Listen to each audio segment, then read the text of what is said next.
Hey guys, welcome back to Collection Wars. Got Gabe here, Michael, Michael, what's up, and Gabe? How you doing, Gabe? good. How are you, Michael? Man, it's been a crazy week, but yeah, sorry for the delay. It's what little like 3 minutes after. Thanks for all the friends out there that are waiting to watch us tonight. We've got a really exciting show this evening. Gabe, Yeah. anything new in your world? What's going on in your world this week?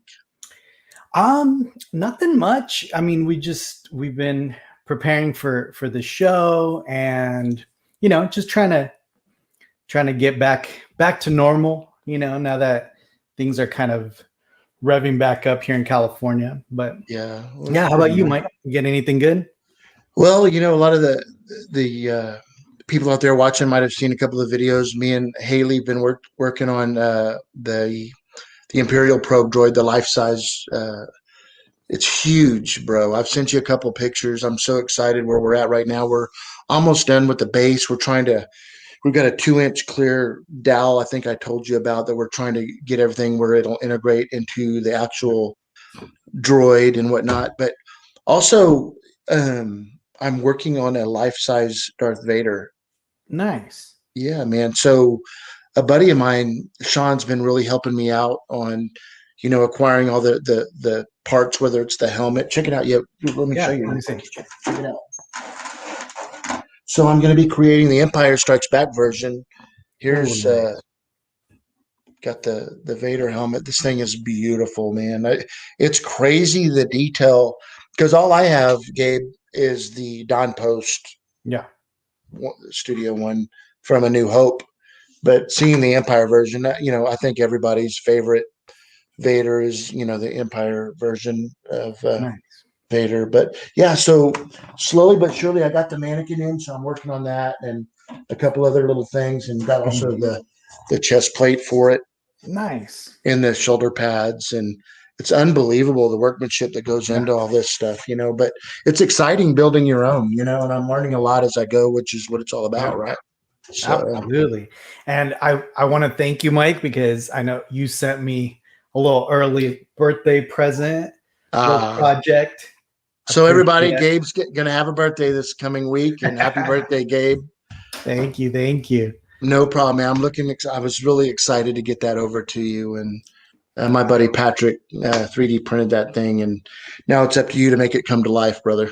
I So, appreciate that. Thank you so much. Yeah, I'm excited to work on that one. That one's going to be yeah, a fun one. Yeah. yes, it'll be fun. So we got a Juan, really cool week going on. Juan saying that he loves that life-size Imperial droid. It's crazy. That thing is so big. It's It is. insane. Yeah, there's just so much to it. Creating, Yeah. you're limited on the the archives of what's available, and the details of it. So you got to wing it, kind of like I did with IG-88. But we're working on a few things. I'm really excited to get it as close to screen accurate as possible. So And then Brian says, "What's up? Excited for the show." good. What's up, Brian? Look at Juan actually just said he picked up one of the original Dom Post Gamorrean guards. The mat. So that's going to be exciting he's going to really get a kick out of this episode. Yes. We got who else? We got Sean up in here. Hey, Sean, how are you, buddy? Juan says, "Happy birthday." Thank you so much, Juan. Appreciate that. Brian, thank you so much. Warren is asking, who does your Vader parts?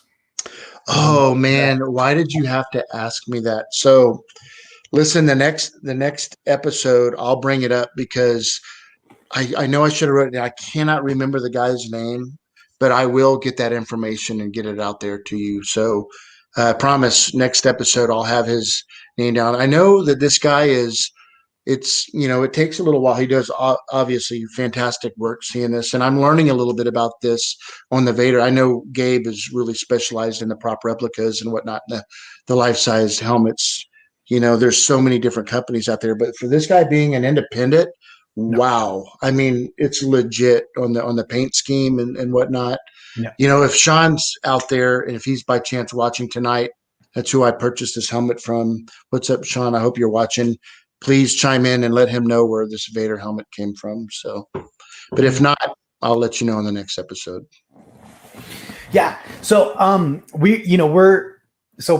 we're our guest right now. We're gonna let in a little bit. We're trying to get some technical difficulties kind of straightened out with the audio. Yeah. For some reason, Yes. it wasn't streaming, but he looks like he's almost here. He's almost ready to go. Oh, there Yep. he is. I see him, Pete. Let's see if we can get Pete in here. Let's see. Let's try it. I'm gonna just try it and see if we could get it going. Pete, are you see us there? This is what happens when we're live, folks. Of course. It's nothing but the real deal. That's all right. It's Absolutely. all right. Absolutely. Yeah. And now. And for you guys watching, I just want to just chime in and say real quick, this gentleman, Pete, he's been kind enough to come on board. He was wasn't quite sure whether or not, if he had the collection. And once me and Gabe saw it, we're like, yeah, you've got the collection. Yeah. So he's a really, really big collector in the masks. And we look forward to showing you guys. Let's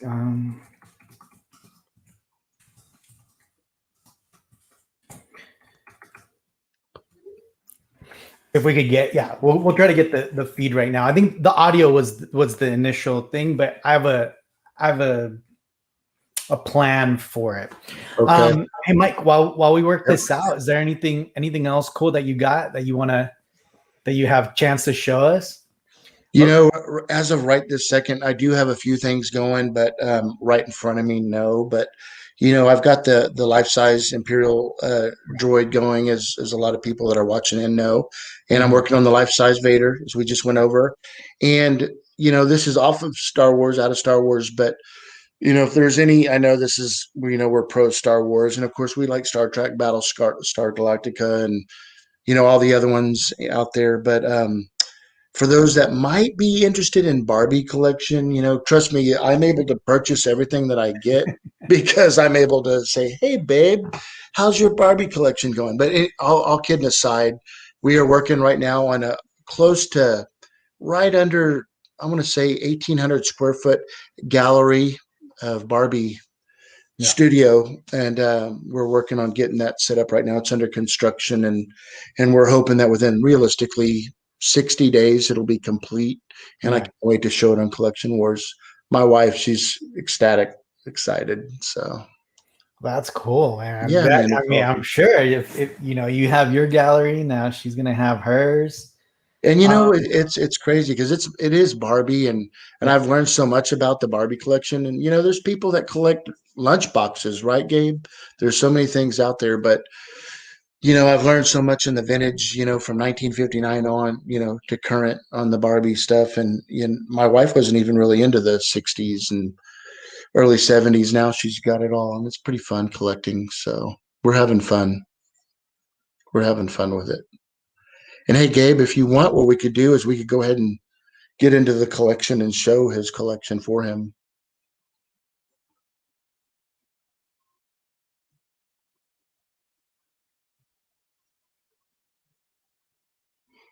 We're having soundbite issues, viewers. So I guess I'm just going to wing it right now and just say that it's Saturday night. Just got done cooking a filet, hanging out with my wife and little Haley. And now I'm kicking back in the gallery and just looking forward to the show. And we're live. But all kidding aside, so let me go ahead and break in. So what we're going to show you guys this evening is a huge mask collection. Look at that. We got Pete here. Now, the difference is that we're going to have to kind of have Pete remotely chime in. Pete, can you say hi to see if we can test this out? Hey, can you guys hear me okay? We can. Perfect. I think this is all Michael's fault, actually. he jinxed us, right? Thanks, Michael. He Hey, absolutely Pete, nothing, jinxed. nothing but love here. But hey, Gabe, let me just say real quick. Hey, Pete, you can hear me, correct? I can hear you. I can hear you a little bit. Okay. Well, you're a champ, bro, for doing this, and I Yeah. want you to know that right now. Don't be blaming me. Hey, but listen. So kicking this show off, Gabe. Let me introduce. This is Pete. Pete is like a lot of us out there is absolutely big Star Wars collector, Yeah. but really, there's a lot of Star Wars collectors out there that collect different type of items and whatnot. But what caught my eye, and I introduced to Gabe, was Pete's mask collection, and this collection goes back all the way to the '60s. Am I right, Pete? Yes, 60s, 70s, and 80s primarily. So yeah, that means I'm getting old. Oh no, you're not.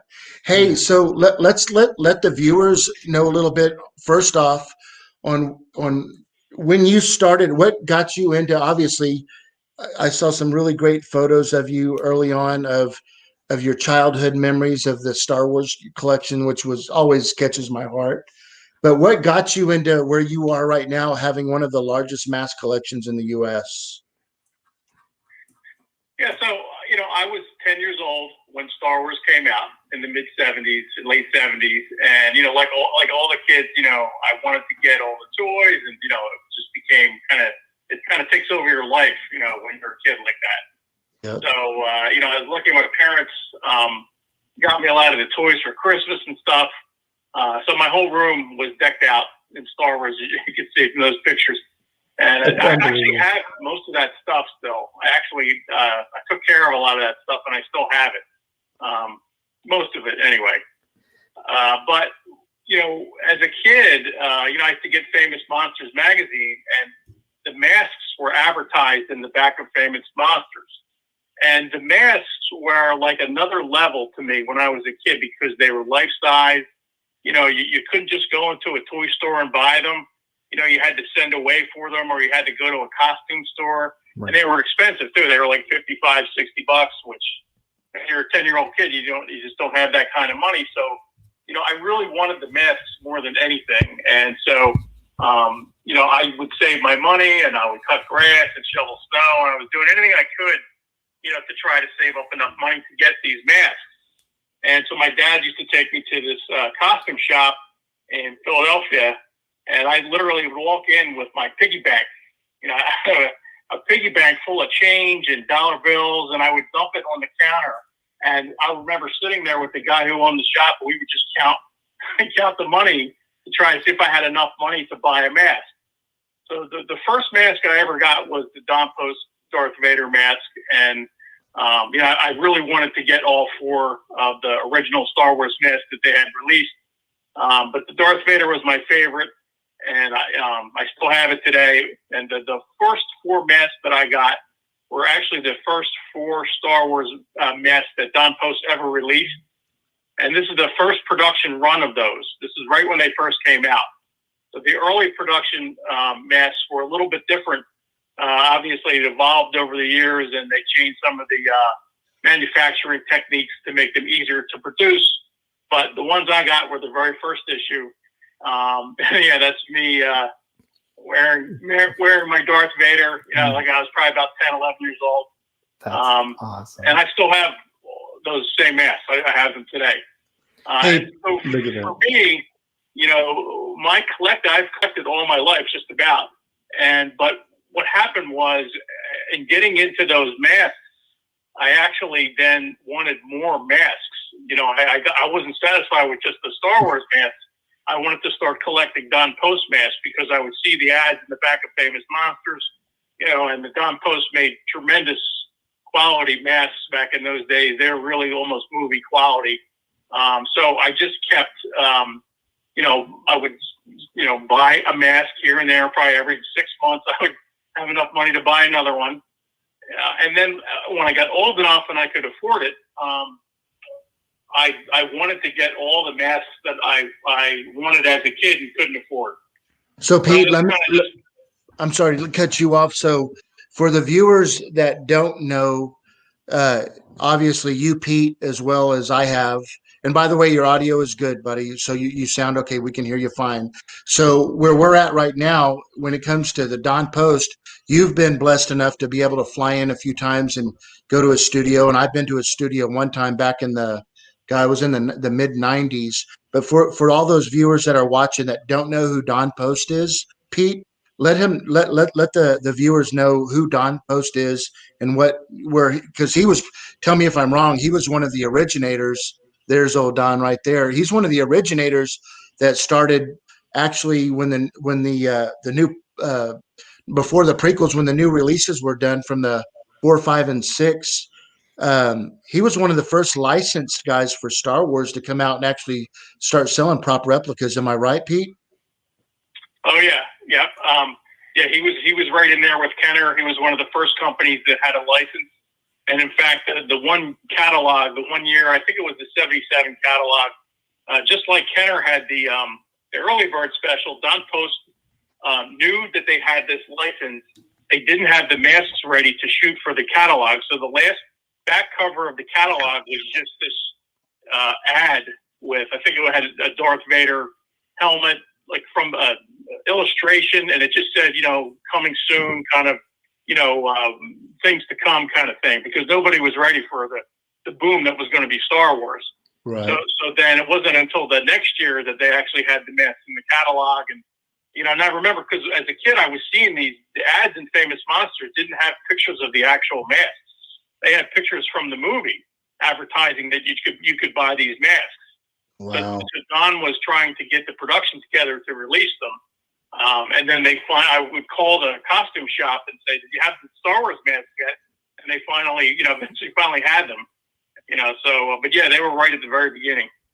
I know you've been to a couple of his studios. You've flown from I know you live on the East Coast side of the U.S. continent. And I'm based out of Texas, and I remember back in the mid '90s flying in when he was working on the life size. He had released the Stormtrooper, and he was working on the R2, the 3PO, but which was the upcoming the Boba Fett.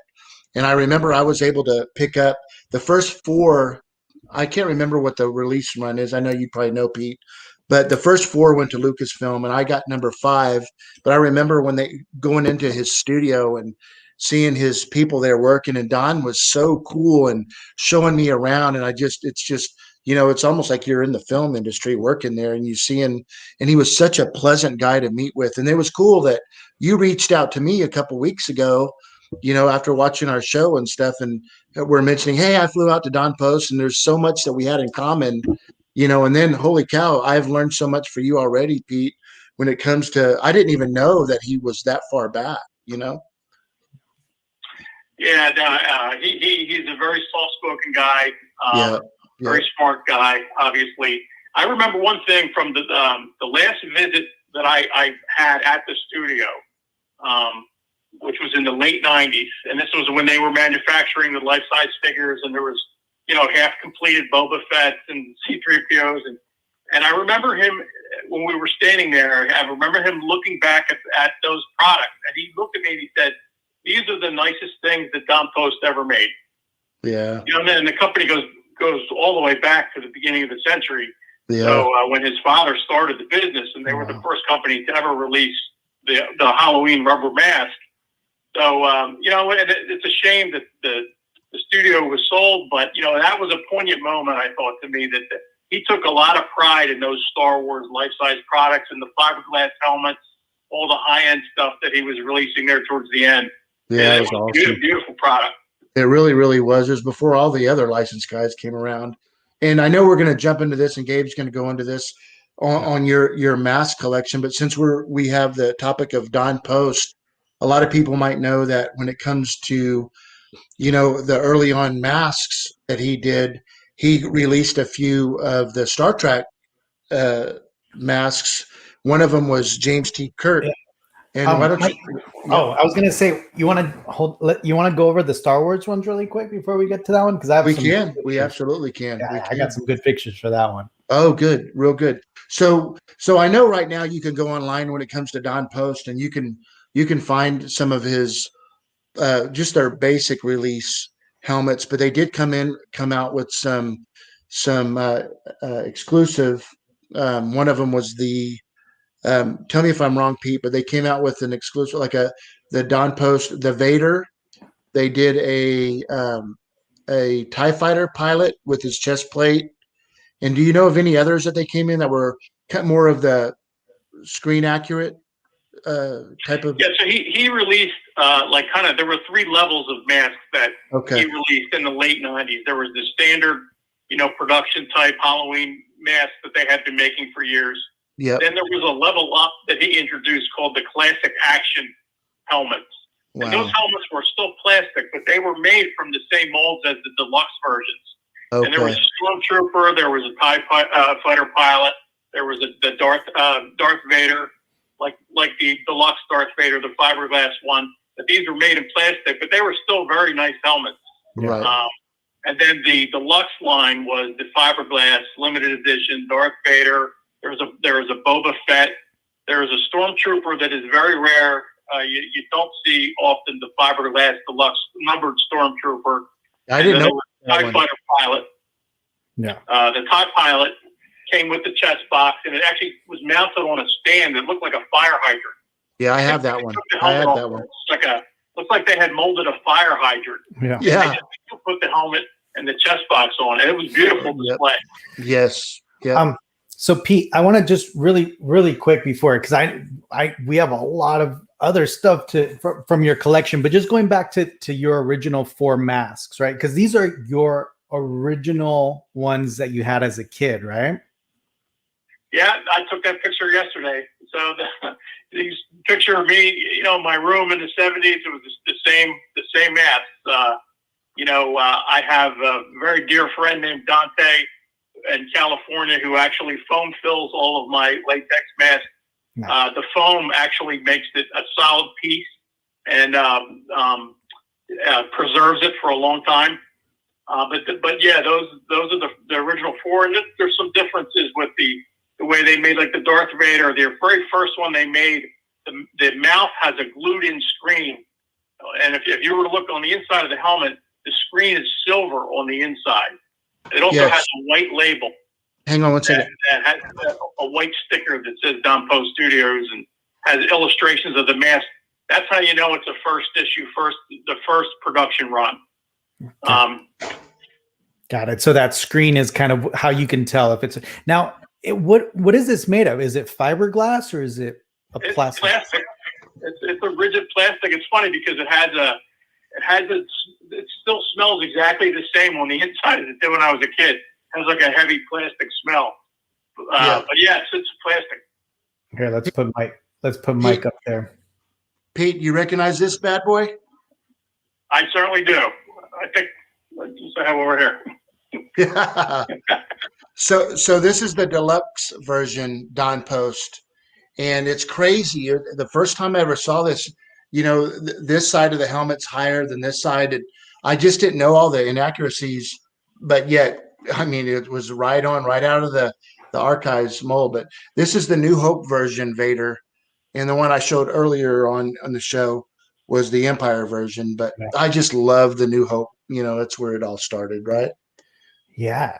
And that's the great thing about, I think, you kind of what got you into collecting this stuff, because you're saying that this was the first time that any type of life-size, essentially replica or life-size anything Star Wars was available to people, right? Exactly. Yeah, Mike, I hate to do this to you, but that is actually not a New Hope Vader. That's what do you mean? Really? It's a what? Yeah. And there's a couple ways you can tell. New Hope has a smaller triangle underneath the mouth, and it also has a widow's peak in the center of the helmet. And that helmet has the flat, doesn't have the widow's peak, and it has the big grill under the mouth. That's an ESB. Interesting. But it was supposedly adapted from an original. So, but when it was produced and when it was sold, it was created as a New Hope. Am I right, Pete? Or no? I don't think so. I don't think they marketed it just as a Darth Vader helmet. Okay. It was modeled after. It supposedly was adapted from an original. Yeah. So it supposedly has lineage. It definitely has a distinct look to it. So Wow, I'm not the expert when it comes to Darth Vader helmets. Yeah. But yeah, I know that's the background on that piece. Oh, I have one as well. So Yeah. So let me, since we're talking about that subject, let me just clear real quick. So I thought like the original one, because I noticed in this new helmet that I received yesterday, unlike the Don Post one, and a lot of people don't even know this that aren't really real. So this is not the Don Post one, but up close, this is the one that's got the silver right here, and it's got the certain silver deals where that one does not have that. You know what I mean? And when you look at it, this one just definitely looks like the Empire version. And of course, we are with the times and things have changed, but golly, I didn't know that, Pete. You threw me for a loop on that. That's a gorgeous helmet, Michael. That's Thank you. Beautiful helmet. Yeah, thank you. Isn't it cool? But yeah, I can't believe I did not know that. I thought always it was the New Hope version, So Don actually had the entire A New Hope Vader costume at the shop in the 70s, and they used it. And there's pictures of Herman Eller, who's the guy who played Vader and went to the different events in Los Angeles. There's pictures of him wearing the suit at Don Post Studios. Wow. Husband and wife, friends of mine who worked at the studio since the 70s, they have a lot of pictures of the suit and Kermit wearing the suit, and my friend is dressed as Luke Skywalker standing next to him, and awesome. So it's amazing that they actually had that actual screen used suit in the shop at one point when they were developing the masks. Interesting. It's like later. Yeah, that's really cool. Let's move on. Just a couple other ones. So this is your original Stormtrooper one, and this is plastic or rubber. It's a rigid plastic. Okay. It's almost like a vinyl plastic. It's a rigid plastic, but it's got a little bit of like vinyl tendencies to it. Yeah. But the notable thing about the first run Stormtroopers is the mouth was hand painted gray, and those breathing holes in the mouth were actually cut out of the plastic. And the next year they did away with that, and they just used a sticker because it was a lot easier for production. They just made a sticker of the mouth, and they would just slap the sticker on there. But the very first run Stormtroopers had that hand painted gray mouth with the holes cut out, and they're pretty tough to find. Got it. Now this one, obviously Chewbacca. Now, how did you keep that hair so perfect? I mean, right? Because this is your original one, right? It's a 40-plus-year-old mask. So I kept my masks protected with a plastic bag for many, many years. So I would cover my mask with a see-through plastic bag when I wasn't doing anything with them. And it was probably about maybe 20 years ago I decided I couldn't live like that anymore. So now I don't do that anymore. But yeah, that's one of the ways to keep it in good shape. Okay, nice. I do also have the open mouth Chewbacca. I don't know if you can see this, but it's on the open mouth Chewbacca is a very rare one as well. That was never released. It was produced for a short time, and then it was. Lucas decided that they wanted a more gentle look. Oh wow!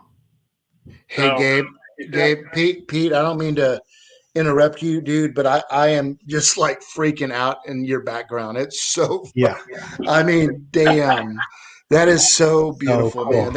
Look at those masks and to preserve all those masks, I'd lose my mind. I would lose my mind.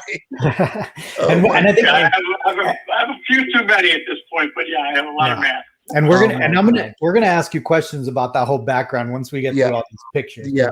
We definitely have some good questions here.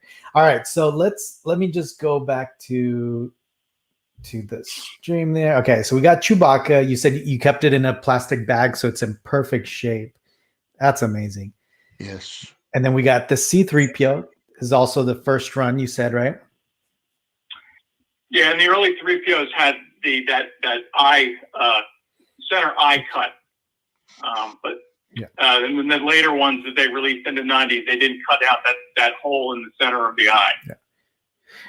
Now, Pete, your collection got so kind of well known, and obviously you built a great relationship with Don Post. Tell us what's going on in this one. So just when I thought I was the only person in the world that collected masks. I thought it was just the weirdest hobby. I literally didn't think there was anyone else in the world that had this hobby, So in the mid 80s, when I was in college, I became aware of some other collectors on the West Coast that were also big mask collectors, and I would correspond with them by writing letters. That's how we used to do it back in those days because there was no email, right? Yeah. So my one friend, his name's Evil. He actually is the guy who introduced me to Don Post, and I flew out in 1989, and that was the first time I met Don, and I met him through my friend Evil, who's one of my best friends. And I think that's one of the best things about this hobby is that you meet friends that are like some of your best friends for life that you meet just through collecting, and we're very different people, but but they become like really good friends. So Evil was the guy who introduced me to Don. Evil and Don are very close. And I have been out to see Don probably about a half dozen times, probably at least 6 times over the years. So this picture here was from, there was a mask convention in New Jersey, about an hour from where I live. And Don was doing, he was a guest at the convention. He was a guest speaker. Mm-hmm. And they asked me to do a display of my masks so that Don could sit in front of, my masks. That's awesome. And so the great thing about this picture is, so there is Don holding my Darth Vader that I got when I was 10 years old, right? So like, I never would have thought that I would actually,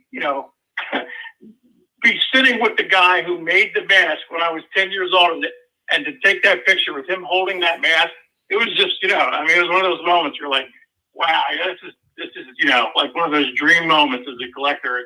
It was just such an honor, as many times as I had met Don before, just to have him take that mask and take that picture, it was really priceless for me. So.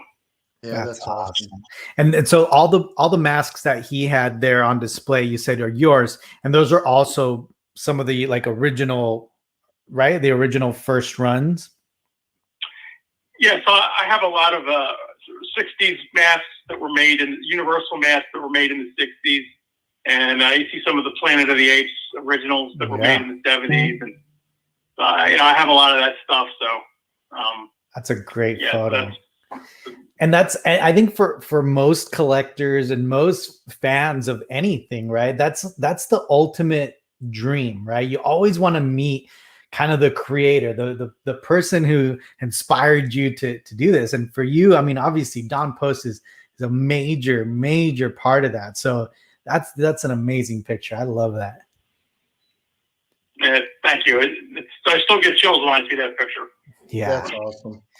All right, so now let's move on to some of the bigger collection, right? Because the Star Wars thing is kind of more of a sentimental stuff. Obviously, they're very rare masks, but you got a whole treasure trove here going on. So I'm gonna start showing some of your amazing collection.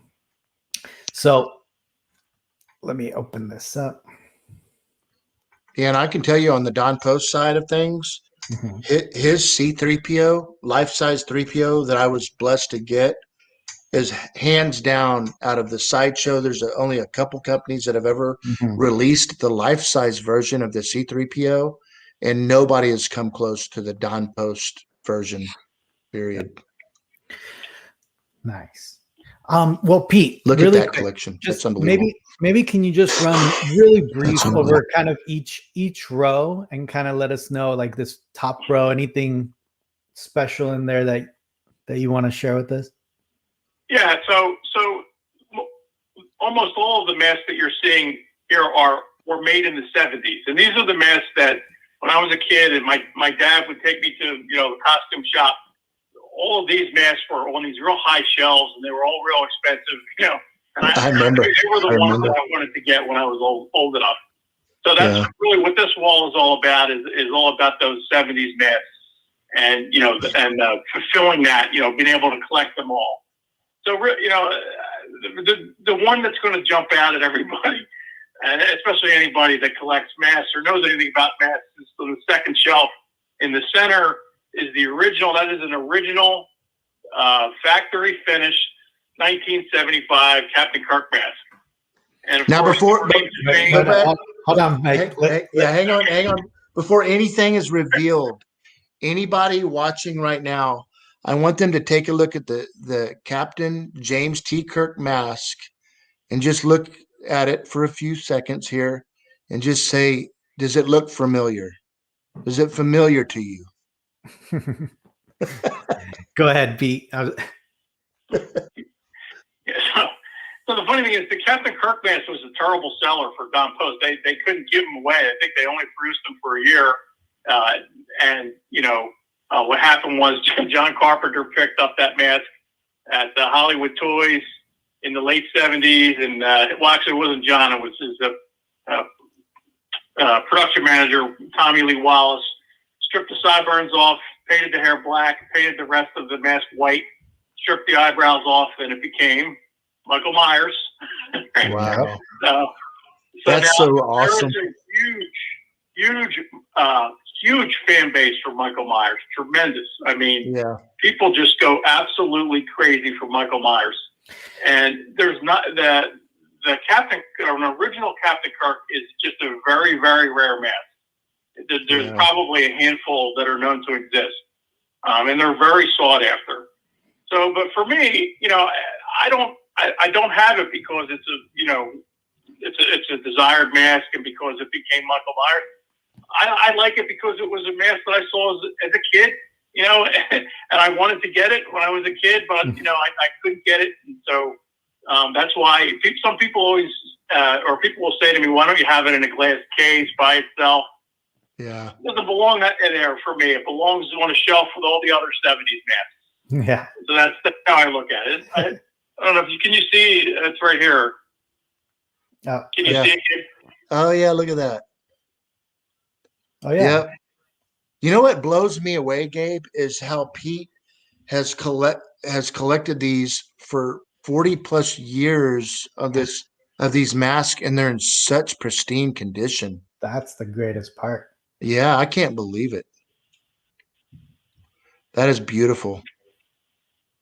It's just pretty cool. The other cool thing is one day I was at work and Don called and Post called me at work, which I didn't even realize he had my work number. And I pick up the phone. He's like, "Pete, this is Don Post." I'm like, "Don," and he's like, he had to defend himself in court because the studio was suing him over copyright infringement over the Michael Myers mask. Wow. Don was making a similar mask that it wasn't called Michael Myers. It was just called The Mask, but it was a white mask with a plain face. So the studio was trying to say that Don was selling a Michael Myers mask without a license. And Don was saying, "Hey, you guys took my mask and created Michael Myers without my permission." So he needed an example of an original Captain Kirk mask. And I'd actually loaned him my Captain Kirk so he could use it in court. And then he, and I was like, "Don't lose it." Whatever you do. Oh, that's funny. You're gonna have to make me another one if you do. That's a great story, Pete. Go ahead. The mold was stolen a long time ago. There's no mold for it. Oh wow! So when you talk about the rare, like how rare it is, this is one of the rarest masks out there. Not only that, but just based on that story that you told, it has some very special meaning. That is really cool. That's the mask that saved the day in court. I think at the end of the day, both parties agreed to move on. I don't think anything came of it. But that's so interesting cool. Piece of history. That's very interesting. Pete, I'm gonna just go back to this really quick. Is there anything else on this one that kind of sticks out? I see a Christopher Lee mask. I remember, Christopher Lee is just one of my favorite actors. Christopher Lee, Peter Cushing, all the Hammer films, the old Hammer films. I love them. So I immediately noticed the Christopher Lee mask there. Anything else? Okay, here's the master Christopher Lee. What? Hold on. The mask. The mask in the photo is the '70s original. This is a master mold copy of that Christopher Lee Dracula. What? So you can see it's bigger. It has a little more detail, and this was made for me by a friend of mine who used to work at the studio. Wow, that's amazing. That's so cool, man. Pete, you got yeah. That Yoda is bad. Okay. Hey, Michael, we're on the masks. Come on. Okay, my bad. Stay on target. Okay, my bad. Sorry, I'm sorry. Okay, go. Hey, can you go back real quick, Gabe? Okay, so I see the roaring Chewie underneath there.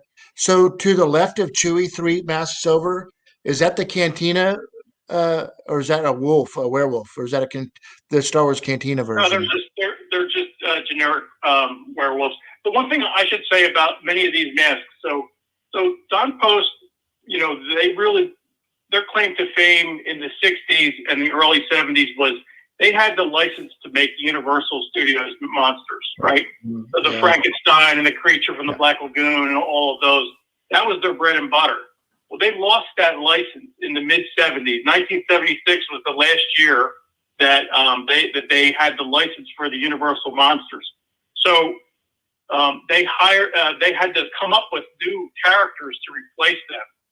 So a lot of the masks that you see are like, there's a mummy, but it's not the Universal mummy. Wow. There's a werewolf, but it's not the Wolf Man. So they had to come up with these alternate designs for those characters in order to come up with a new product to sell. Awesome. Now, I'm going to show this one, but we'll go back to this one because there's a lot of stuff we want to ask about. But there's some masks right here. These 3 right here. Those are special, right? Which ones? This set. 3 more days till Halloween. Yeah. Halloween. Sorry. Mike, it's great that you knew what that was. Silver Shamrock. Oh, look at that. Damn. Yeah. So again, the funny thing about these masks were they were not good sellers for Don Post. And they were not even very collectible for a long time. You could get those masks for $50. And now the market, again, for this Halloween, this is Halloween 3, these masks. And so Don Post made the masks for Halloween 3, and then they also just sold the same mask to the public. They were only out for about a year or so, maybe 2 years. And now they're very collectible. They're very desired. And so I have a couple sets there, and I have most of the tags for them. They're pretty hard to find these days. Nice. Dark Knight Archives recognized it. He knew it. Season of the Witch mask. So, okay. So the fact that it has the tags, obviously they're in perfect condition. Yeah. All of that affects it, and that makes them just even more special, right? Yeah, and I will point out the pumpkin mask on the top shelf. So that mask was actually owned by the executive producer Joseph Wolf, who was the executive producer of the movie. That was his copy. I guess it was gifted to him after production. Oh, and his daughter, I guess when he passed away, sold it to a friend of mine who sold it to me. Oh, and I actually have a letter from his daughter, confirming the authenticity that was his copy. And, so it's pretty cool. It's in mint condition. And these are masks are from 1982, 1983. That's crazy. And yeah, I could see the ones that they used in the film here. You could see how close they are on those. So you also collect, you said the Universal Monsters masks, right? And is that what we're seeing here? Yeah, so these are known to mask collectors as the calendar masks. And the reason why they're called the calendar masks is because in the 60s, Don Post put out a monster calendar. And on each month of the calendar was a different monster mask. So they're known as the calendar Universal Monster masks. And Don re-released these in the late 90s in a limited edition. But most of the masks that you see here are actually masks that were made in the 60s. These are 60s originals. They were foam masters from the master mold. They were made for a wax museum. Not all of them, but most of them. And I found most of these in the late 80s. And, finding an original 60s Universal Monster mask is very rare. Yeah, that's awesome. And I have some close-ups here.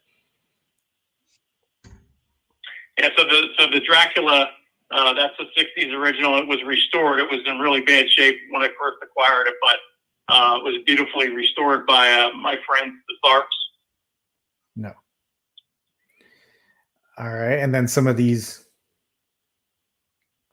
Yeah, so the interesting thing is that grinning phantom is probably my favorite mask of all time. Like, aside from the Darth Vader, when I was a kid, I just loved that grinning phantom. I thought that was the coolest thing. I probably have 7 or 8 of them around here somewhere. I've got a lot of them. Which one is that? Which one is that? The one in the middle. Yeah. The grinning phantom. Yep. Yep. That's awesome. We have that mummy. Yep. The mummy on the far right is that's all original. I think there's only one other original that's known to exist. Oh wow. That is amazing. Hey Pete, and I want to go back really quick because in this back picture, I noticed over here. Now this one's an actual Halloween mask, right? Which one? The Michael Myers mask. Oh, yeah, so what that is there was a guy, maybe I don't know how long it's been at this point, maybe 15 years, a little bit more than 15 years ago, who actually got access to the original screen-used Michael Myers mask. Oh. And so he was a really talented sculptor. So he, with calipers, measured every little detail on the original screen-used mask while it was still in good shape. And he created this perfect replica. It was a limited edition. And it was signed by the Dick Warlock, who portrayed Michael Myers in Halloween 2. Nice. And Dick Warlock is a famous stuntman in Hollywood. Nice. So that's a pretty. It's my favorite Michael Myers mask that was anyone ever put out. So, and I do like Michael Myers too, by the way. So, that's great. All right. I like the old ones. The old ones. Yeah. Now we're gonna get to Michael's favorite here. He had some questions about this. That's beautiful. That's probably one of the best looking Yodas I've seen. I mean, just the head sculpt is spot on. It's amazing. Yeah. And I sculpted that last year. No, I'm kidding. No, I got that from a guy in England, and I always forget the guy's name. And Michael, do you know the guy's name? Man, I can't remember it right now, but I'm fixing to put in an order with this guy. I know it's a good 6 month wait. What's that? I think his name's Philip. Yes, it may be. I can't remember. My buddy Sean, who's hooking me up with the Darth Vader stuff, hooked me up with him. This guy also does a fantastic Tarkin, and also an Emperor and a Darth Maul that I've seen. And I know he's working. Juan working on Philip Johnson. Might be. Or Philip Robinson. I'm not really sure. I think that's it. Philip Robinson. Sounds familiar. All right, there you go. Thank you, Warren. Thanks, guys. Thanks, Warren. Yeah, he's working. This guy Philip is working now on I don't know if you guys that have maybe just not tuning in or maybe have seen some of my personal videos, but my life cast Luke Skywalker This guy does an unbelievable Tarkin, and he's working right now on a Harrison Ford Han Solo, which is fantastic. Nice. Yeah.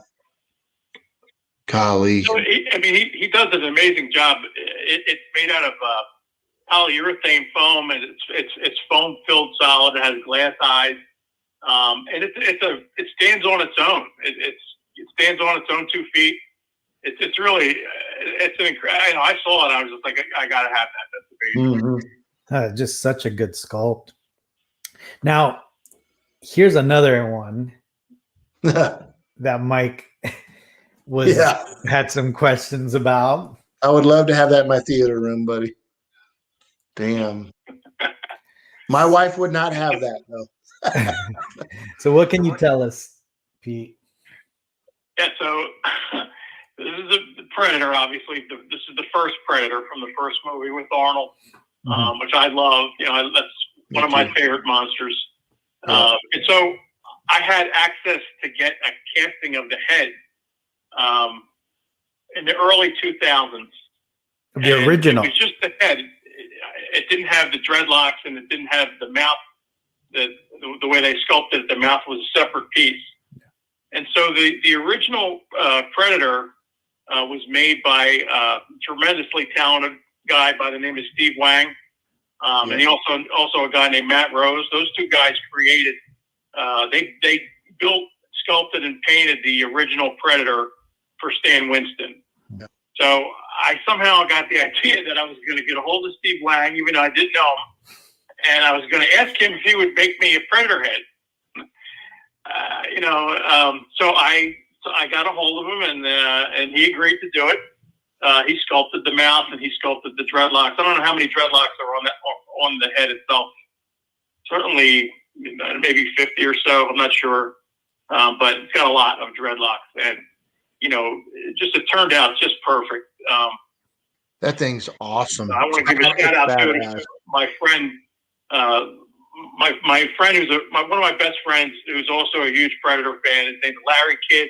Hopefully he won't mind me mentioning his name, but Larry's a guy I met in the hobby. He's one of the best guys in the world. He's a great artist. He's a great collection, and he and I collect a lot of Predator stuff. And so Larry, I'm sure he'll see this. So Larry, no comparing. That's awesome. Man. That's awesome. So you can't get any better than that. It's an original. It's casted from the original. Plus, it was painted and done by the person who made the original. That's amazing. Hey, Pete, did you see? It was about 3 episodes back. Did you see the third scale statue of Dutch that I got? Did you see that? I did. Yeah, it's amazing. Yes. Isn't that unbelievable? So this same artist, he did a Conan. He only did like 38 of them, and I think Monday it shows up, but it's got the Conan, the Arnold version of. It's got real hair that goes all the way back. I can't. I'll show it on the show, obviously, if it shows up. I think it's going to be here Monday. It was supposed to be here today, but Sean says, "Hey guys, Pete, I love hey, you, what's up, Sean? I love his Yoda too." Yeah, that's awesome. Right. So what do we have here now? So when I was a kid, once again, I really wanted a creature from the Black Lagoon mask, and it was the late 70s, and Don Post had lost the license for Universal Monsters, and you couldn't get a Don Post creature from the Black Lagoon mask. So I used to write to Don, and there was their head of research and development at the time, a guy by the name of John Nolan, who I'm still friends with. He corresponded with me, and he had this creature mask. And this is not a Don Post creature mask. This is actually a creature mask that was made at Universal Studios, probably from the original master mold that was used for the movie. It actually has a Universal Studios stamp in the back of it. And he had it. It was in bad shape. This was in 1980. And so it was restored by Bill Malone. And I waited an entire summer every day for a UPS truck to show up. And one day it finally showed up, and it's definitely one of the prized pieces of my collection. That's beautiful. I love it. And you could kind of see here the process, right? That you're saying you get all your masks filled with foam, right? Specialized foam. Yep, because gravity is what impacts the latex, right? If it's just a mask and it's made out of rubber and it doesn't have any form to it, gravity will start to crack and will cause it to crack and oxidate and deteriorate. And the foam makes it a solid piece, so gravity doesn't have the same impact. And it still will, over time, it'll start to rot or crack a little bit. But I've got stuff that goes back to the '60s, and it's still here. So that's beautiful. You just have to take care of it. Yeah. So if you've got viewers out there that are watching now or in the future that are going to be watching this that are collectors of masks and whatnot, what is your suggestion? What's the first thing? Because it's crazy that your stuff is exposed in the condition that it's in. So what would you suggest that they do, Pete, when it comes to, like, they get a mask and obviously because they're not foam injected or anything, that they're flat, and that's when the cracks happen and whatnot. What is your suggestions to these new guys that are getting into it? So I would not store it on a styrofoam head. Okay. Don't do that. Wow. So if you stuff it with newspaper, and stuff it so that it's got its form, and then don't put it in a box or anything where it's laying on one side. Put it on a coffee can or something like that. And if you really want to keep it in its current condition, put a see-through plastic bag over it. And then when you want to see it or you want to display it, take the bag off. But there's lots of Facebook groups about masks. There's thousands of people across the world that are really into masks. You can find out all kinds of other guys that can restore masks and that do a lot of that work. And so if you just look around a little bit, you can find all that stuff. Nice. And Pete, I'm sorry. Pete, do you have a social media account or anything that people could reach out to you for questions? No. Okay. Well, you guys could reach out to us on social media, and we can relay the answer. I'm kidding. I don't really have. I don't do too much of that. I'm kind of a private guy, with that. I mean, I'm on Facebook, so if people who want to find me can find me. And everybody in mask collecting, everybody knows me by the name of Bigcat, which is just a silly nickname that I got in the '90s. That kind of stuck. So there's a lot of collectors that know me that way. Believe me, people can find me if they want to find me. So all right, sounds real good. All right, hey, before we jump into where we're on this subject, this might sound like a stupid question, Pete, but I don't know. That's why I'm going to ask. But do you, time to time, put bags over all of those masks that are behind you to keep them, or do you leave them exposed the way they sit right there? So I leave them exposed, but the room that I keep everything in there's no sunlight in here, and there's no dust. It's a pretty airtight room. And it seems to, these guys have been in here for a long time, and they're holding up pretty well. So sunlight is really bad for masks. Sunlight's bad for anything. Yeah, for sure. For sure. Now, what about this guy? You got a life-size creature. Man. So there was a guy, a really great sculptor. Again, I can't remember how long ago it was, maybe 15, 20 years ago, who was doing a limited run of 6 life-size creatures. Oh. And, you had to put, I think, half the money up front, or I forget what the deal was, but it turned out, the sculpt to me is just perfect. I mean, it's beautiful. It's just amazing. And it's made out of fiberglass. Now, I think you can still find this. I think the guy, he was supposed to do 6, but I think he can still get it somehow if you look around. I think he does still sell copies or something like that, because I know other guys have gotten it. But It's beautiful. just, it's about 6'5", and it's unbelievable. And we could see it right there, right behind you. That's the same one. Yeah. You know what's crazy? Hey, in here, with everything else. I was going to say, Gabe, when you just sit here and you look at Pete, and for the know. viewers looking at Pete, and you see all the background, the one thing that stands out, it's kind of creepy, is Michael Myers right behind Yoda. Look at that. It looks like it's really Michael Myers looking through all the normal masks, and he's getting ready to come in there. That's badass. I know. Pete, are you single? Are you single, Pete? Because I'm going to tell you what, I don't know if I can handle. What kind of show is this? That's crazy. I know. I'm just playing. So we don't want to go down that road. That sounds good, buddy. I'm just messing with you. At this moment, I'm single. Yes. So any ladies out there, Michael, you can feel free to pass my number. There you go. That sounds really good, Gabe. I'm going to ask you if you had to. I know this is probably towards the end of the show, but looking in at all of these crazy masks, do you have a favorite? I mean, that Captain Kirk one. I mean, I don't know if that one could be topped in there, right? I mean, it just has such a historical meaning. Obviously, what I do for a living. So the fact that it was even part of that litigation even blows my mind. I love it. Yeah. Hey, so the other thing I want to talk about, since we have your screen going on, me and Pete joke around because Pete's my neighbor. He's my neighbor on a couple of prop replicas.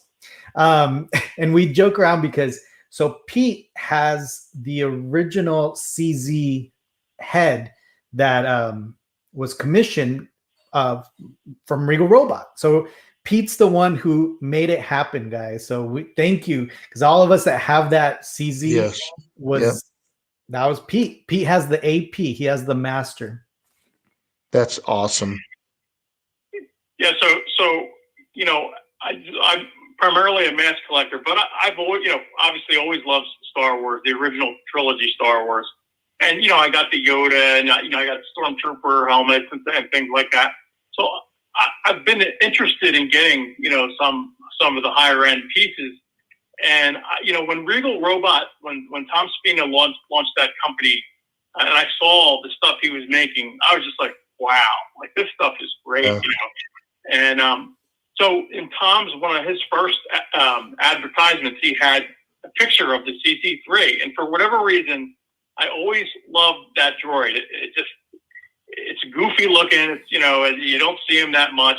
But there was no figures of him. Kenner never made a figure of him, and they made a lot of the other droids. For some reason, I always liked that character. So, I called Tom and I said, hey, are you guys making a CZ3? So, Tom said, yeah, we can make a CZ3, So I agreed to commission the piece. So I figured Tom was just going to go sculpt something, right? Now, I didn't know Tom at the time.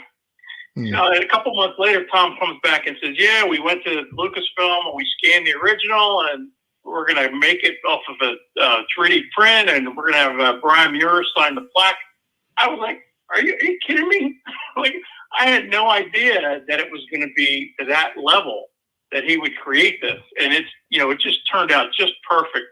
Yeah. And that's really what got me into collecting Star Wars again and really into meeting you guys is that, I just love what Regal Robot is doing, the quality and the lineage of a lot of the pieces that Tom does. And I have to say, Tom, he just treats you like he's A+. I mean, he calls you, he makes time for you, he responds all the time right away. He's just a great guy to deal with. And, it's hard to find that kind of customer service these days anywhere. No. So, I wanted to keep up and continue to collect Regal Robot. And I think I was on YouTube about a month ago and I was looking at Regal Robot videos and Michael's collection video popped up as like the next one. So I'm like, I look at it and I'm like, who's this guy? Like, what is going on here? I watched Michael's video and I was just so blown away by Michael's collection. I mean, I watched it like 10 times. You know, I was just totally geeked out over his incredible collection. Not only the pieces that he had, but the way it was displayed. And, you know, Michael's love and passion clearly come through when he talks about his stuff. And it really inspired me. And I know that's the reason why you guys created this channel. Yeah. When I saw Michael's collection and then I saw your collection, Gabe, and then I saw the show that you guys were doing, I was like, I gotta get a hold of these guys, you know. Like, I want to talk to these guys, you know. Like, they're inspiring me, and they're making me want to collect Star Wars again, like I did before. So, you know, and the other thing that I want to say about that is that you guys have been so kind and so gracious to me, because obviously I don't know a lot about Star Wars collectibles like you guys do. And so, you know, I know how it is when, you know, you're a newbie and you have a lot of questions and all that stuff. But you guys have been so kind with your time and gracious in answering my questions. And, you know, I'm really honored to be on your show. And I just want to thank you guys for you know, treating me so nice and for inspiring me to start collecting a lot of these Star Wars collectibles. Although I will say that I'm spending a hell of a lot of money, and I'm blaming you guys. So, hey, and for the viewers out there, Pete, thank you so much thanks for the kind words. And you know, it's funny because, you know, Pete's kind of a shy guy, you know, and he kind of keeps to himself. But what's so awesome that he was generous enough to share his collection with all of course, to me and Gabe, and to the viewers out there. And and it's fun. And see, Pete, it was easy, wasn't it, buddy? Right. All right. Now we got a question from the audience here. Okay, good. So Dark Knight Archive says he sees a TIE fighter back there. What's the story behind that, Pete? Yeah, so that's a recent acquisition, thanks to Mr. Hawes. Hey. Mr. Hawes has got me into the studio scale, for better or worse. So that's an Icons TIE fighter, and I actually had the Icons TIE fighter and X-Wing way back in the 90s, and I sold them, and I always regretted selling them. And I know that the Icons isn't thought of, I guess, at the same level as the EFX vehicles, but I always loved the Icons pieces. And the TIE fighter, I mean, it has lineage to the original. It comes with the Death Star base, and it comes with the glass case. It's a numbered edition, and I was lucky enough to find one recently, and I grabbed it, and I'm so happy to have it back. It's so cool, and it's just really cool to have a piece like that, a studio scale piece, even though it isn't a kit. Was really happy to get it, and I think it's pretty cool. Yeah. You just need to have one of those? I have a studio TIE fighter, yes, but it's a little bit different version. I didn't know if you had an Icons, because I know you have a couple TIE fighters, right? I do. I've got a few of them, but I don't have the Icons. This is a Nissan studio TIE fighter that I've got here. It's a little bit different in the accuracy. There's been some changes since the Icon, you know what I mean? But they're damn close. No. So. Yeah, no, and so obviously from your whole collection, Pete, what would you say is your favorite piece? I know it's hard because, you know, most of us are like, they're all our favorites, but which one would you consider your favorite, Pete? Well, you know, the Darth Vader mask that I got, the very first one, you know, I'll take that to the grave. You know, I can't top that. You know what I mean? Because it just meant so much to me, and you know, I'm lucky enough to have parents, and my dad, you know, who I still have, thank God. And my dad took me to get that mask, and the fact that I still have it, and I can't, you know, there's certain things that are beyond value, and they just, you know, nothing can top that in terms of what it means to me.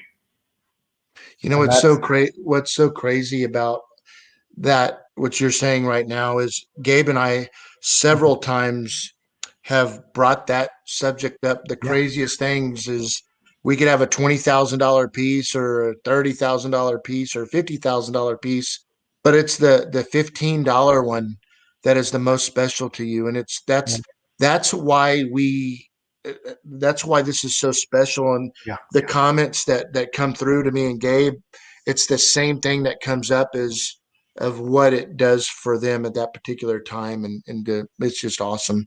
That's awesome. Yeah. And that goes back to why this channel exists, right? Because it's getting back to that time in history and time in your life where, you just there's so much joy with the toys and, what Star Wars brought to you. And I'm so happy that, even whatever part that, this show or Michael, myself got you back into that state of mind, right? From when you're younger and you're a kid kind of collecting Star Wars, because it sounds like Star Wars is kind of where it all started, right? For you. Yeah. So that's special. I always say, I'm pretty private with my hobby. Like I don't talk about it at work and things like that, but I really feel lucky that I have a hobby that gives me joy, the same joy that I had when I was a kid. Like I'd make it a point to look around and look at my stuff every day, and I get the same excitement, and happiness it still brings to me today that it did when I was a kid. Yeah. And I think if you're a person that has something, in your life that gives you that joy, you're pretty lucky, right? Because that's right. Not everybody has something like that. I don't care. I buy my stuff because I like it. I don't care what it's worth or who else likes it, or I buy it because it brings me happiness. Well, let me show Mike. There's something in this picture that would bring you tremendous happiness, isn't there? Holy crap! Oh yeah, he's got the early bird on the bottom right. Yeah. Look at that. Hey, viewers, I just got to tell you, me and Pete have been talking, pre-show the last week or so, and he reached out to me and said that Pete's only 25 years old, but he told me that he went over to his parents' house and he went into the basement and pulled out all his Kenner Star Wars toys, and it's like, holy shit, excuse my language. He has these, he's shown me this that he hasn't opened since he was a kid. And it's because of him being, excited about watching the collection wars and being inspired and whatnot. And then he goes and, opens these up. And it's so cool because it's so rare nowadays that people even have that if it's their own. It's one thing to purchase the collection again because you had it when you were a kid, but if you still have that one or two little things from when you were a kid, that's what. Look at that. Everybody, look at the blue snaggletooth. There's not a scratch on the silver boots. Pete, now that's can I have it? Can I have that, Pete? Look at this. I'll ship it out to you. They're just in such perfect shape. Is that telescoping? Is that the telescoping the farm boy Luke? You like how I know these terms, right? See, I'm getting there, Mike. Hey, you're learning. Where's the vinyl Cape Jawa? That's hilarious, Gabe. Oh yeah, you thought I wasn't learning here. I'm learning, Mike. I'm learning. Farm boy Luke. I love you. Is that farm boy Luke? No. No, it's Farm Boy Luke, but it's not the telescoping saber. But that's so hilarious. Because if it was, I would have been hooking up last week with getting that one already. But no, that's funny. That's crazy. Oh man, but yeah, there it is, guys. I'm learning. We're all learning here, Mike. Man. Keep it going, Gabe. I'm so proud of you. Damn. So, Pete, thank you so much. Thank you for joining us. Thank you for sharing your collection. Like I know this is the first time, right? That people have seen your collection, right? this is the first time I've ever done anything like this. That's for sure. But I really, like I said, I'm really honored to do it on your show, and I really appreciate you guys inviting me to show it on your show. We're honored as well. We're definitely honored too. So right back at you, Pete. Yeah, no, and we're happy to call you a friend, and I'm so glad you reached out to us, and I'm sure we're gonna see you plenty more on Collection Wars. So, Mike, you got any last words before we log off? Just like I said a minute ago, I just want to say, Pete, you're a humble, cool ass dude, and I'm honored that you were able to come on our show, and we appreciate all the kind words. You've been very sincere from the get go, and here we are, brother, new friend, and I look forward to our lifetime friendship. We got one final question before we go, because I don't want to let. So Vic Garza says, "What's up with that Tusken Raider?" I also saw it and I was like, Yeah. So it's pretty rare. This is the Don Post Tusken Raider.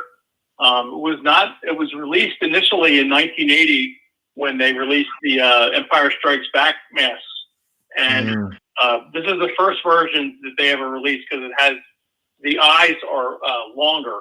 The eyes, whatever they are, the eyes are very long, like the film. And then they re-released this in the 90s, but they cut the eyes way down, and those eye sockets are very short. That's how you can tell the difference. But yeah, you don't see too many of these. So yeah, I thought this was cool. Yeah. These tend to rot a lot faster for some reason, but I have this preserved with foam. So yeah, I love Tusken Raider. So hey, cool. Pete, one other thing. So Juan said that he just picked up an original Don Post Gamorrean guard. That's good. I didn't even know they made one. That's super cool. Yeah, it's funny. They made all those, and they never released the Boba Fett until later on. They did not release a Boba Fett when Empire Strikes Back, or even when Return of the Jedi came out. They didn't release a Boba Fett. Mm-hmm. So that's a little strange in the timing. But yeah, they did a lot of cool ones. The Gamorrean Guard, and Admiral Akbar, and Nia Nub, and Wicket. Yeah, a lot of cool ones. That's super cool. Yeah, and this is one final thing. I remember we were talking the other day, and I was telling you that with Don Post, I wasn't as educated. And thank you so much for teaching us about this. I didn't know the history behind it. I didn't know all that. Again, I kind of dismissed it as like, oh, Halloween mask and all that. Mm-hmm. But then going through some of my photos, and I'm going to embarrass myself here. I found a picture at the Don Post booth at the 1996 comic convention. So look at this. Look at how skinny I was. Jesus. Look at this. I took a picture with the Boba Fett. 1996. That's funny. That's hilarious. Who's that guy right there in the white shirt? I know, right? I don't know who that is. How old were you there, Gabe? I was probably like 16, maybe. Yeah. Wow. Yeah. Yeah. So I had the number 5 Boba Fett that you see right there. Yeah, I'd love to have that one back. And yeah, a lot of stories. And real quick before we get off, I want to do a shout out to my cousin Ricky, who's watching us right now. And he mentioned the trading thing. Every time I'd go stay at my cousin's house, I'd always have like a new figure, and I don't know how he would do it, but we'd always sit in this little room and set up all our Star Wars figures. And somehow, some way he would manipulate and get my new figure. And hey, I'll trade you these stormtroopers for this Yoda, and this Yoda is not really that good, but I'll take it for these stormtroopers. I mean, you can do that. And I'd leave pissed, and I'd have to tell my mom, and my mom would have to tell my aunt. But Ricky, thanks for tuning in. That's hilarious. Thanks for tuning in, Ricky. That's awesome. Yeah, cool. Buddy. Well, thank you so much again, guys. Thank you for everyone that tuned in and watched us. Thanks again, Pete, for sharing your amazing collection. My mind was blown just from all the stuff that you have. It's so cool. Too. Thank you. Thank you, guys. It was my pleasure. Absolutely, buddy. Perfect. All right, Mike. I will talk to you later, and thank you, everybody. Have a good Always, night. always. Gabe, thanks, partner. Dude, I'm loving this every minute of it. And Pete, thanks for being on the show. And viewers on a Saturday evening, once again, thanks for your time. We really look forward to seeing you again. Thank you, guys. Bye-bye. You guys.